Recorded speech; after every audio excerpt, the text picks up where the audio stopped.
Hello అండి. ఈరోజు నేను మా ఇంట్లో టిఫిన్కి గారెలు చేశాను. దీనికోసం నేను ముందుగానే మినపప్పు నానబెట్టుకున్నాను. ఇవి మా గుండు పప్పు కాబట్టి నేను 4 అవర్స్ నానబెట్టుకున్నాను. అవే మీకు తొక్కుపప్పు అనుకోండి, ఇంకొక అరగంట గంట ఎక్కువ నానబెట్టుకోండి. 4 గంటలు అయితే మినపప్పు బాగా నానతాయి. అంతకన్నా తక్కువ అయితే కొంచెం గారెలు గట్టిగా వస్తాయి అన్నమాట. అందుకోసం 4 గంటలు నానేటట్టు చూసుకోండి. మరీ ఎక్కువ నానినా బాగోవు, అలాగని తక్కువ నానినా బాగోవు. మిక్సీకి వేసేటప్పుడు పిండి చూసి వేసుకోండి.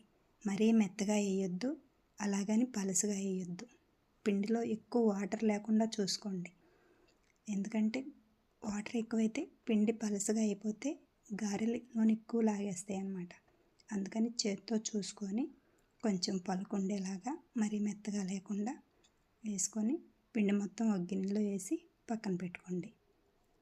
మీ దగ్గర కనుక గ్రైండర్ ఉంటే గ్రైండర్లో వేసుకోండి, ఇంకా చాలా బాగుంటాయి. నా దగ్గర లేదు కనుక నేను మిక్సీలో వేస్తున్నాను. దీనిలోకి 4 పచ్చిమిరపకాయలు, ఒక పెద్ద ఉల్లిపాయ, ఒక అంగుళం అల్లం ముక్క తీసుకొని సన్నగా కట్ చేసుకొని మిక్సీకి వేసేసి పిండిలో వేసి కలిపేసుకోండి. సన్నగా కట్ చేసిన కొత్తిమీర వేసి కలుపుకొని మన రుచికి తగ్గట్టు సాల్ట్ వేసుకొని పక్కన పెట్టుకోండి. ఇప్పుడు పొయ్యి వెలిగించి స్టవ్ మీద కళాయి పెట్టుకొని డీప్ ఫ్రైకి సరిపడినంత ఆయిల్ పోసుకోండి. ఆయిల్ వేడయ్యేలోపు నేను చిన్న కవర్ తీసుకున్నానండి చేయటానికి. మీకు ఇష్టమైతే కవర్ తీసుకోండి, లేదంటే చిన్న క్లాత్ అయినా పర్వాలేదు. ఎందుకంటే మనం ఈ చేతి మీద చేసేదానికంటే దీని మీద చేసుకుంటే చాలా రౌండ్గా చక్కగా నీట్గా వస్తాయి. మనం గారెలు ఒత్తుకొని ఆయిల్ వేడైన తర్వాత ఆయిల్ వేడైందో లేదో చూసుకొని ఆయిల్లో వేసేసుకోండి. ఇలా ఒక్కొక్కటి ఎన్ని పడతాయో చూసుకొని వేసుకోండి. మరి బాగా ఆయిల్ మరిగించకండి, తొందరగా కాలిపోతాయి.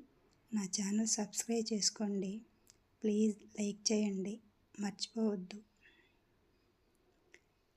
ఇప్పుడు చిల్లులు గరిటె తీసుకొని అటు ఇటు తిప్పుకుంటూ 2 వైపులా ఎర్రగా కాలేలాగా వేయించుకోండి.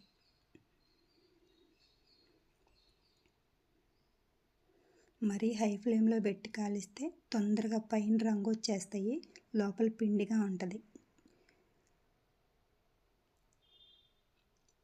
మరీ సన్నగా కాకుండా మరీ పెద్దగా కాకుండా మంట చూసి పెట్టుకొని చక్కగా నీట్గా కాల్చుకోండి. ఇలా మొత్తం వేసేసుకొని అన్నీ రెడీ చేసేసుకోండి. అంతేనండి, ఎంతో సింపుల్గా అయిపోతాయి. రోజు ఇడ్లీ దోశ బోర్ కొడుతుందన్న పిల్లలకి ఇలా అప్పుడప్పుడు చేసి చూడండి. ఇవి చట్నీతో అయినా బాగుంటాయి, మటన్ కర్రీ అయినా చికెన్ కర్రీ అయినా మీ ఇష్టం, దేంతో అయినా చాలా టేస్టీగా ఉంటాయి. హెల్దీ ప్లస్ టేస్టీ రెండూ ఉంటాయి.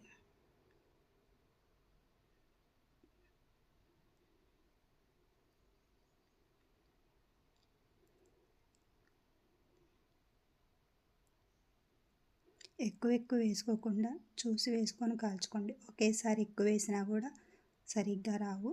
చక్కగా సరిపోయినన్ని వేసుకొని నీట్గా కాల్చుకోండి. ఓకేనండి, మీకు ఎలా అనిపించిందో కామెంట్ చేయండి. చాలా టేస్టీగా ఉంటుంది. నేనైతే చట్నీతో సర్వ్ చేశాను. మరి మీరు దేంతో తిన్నారో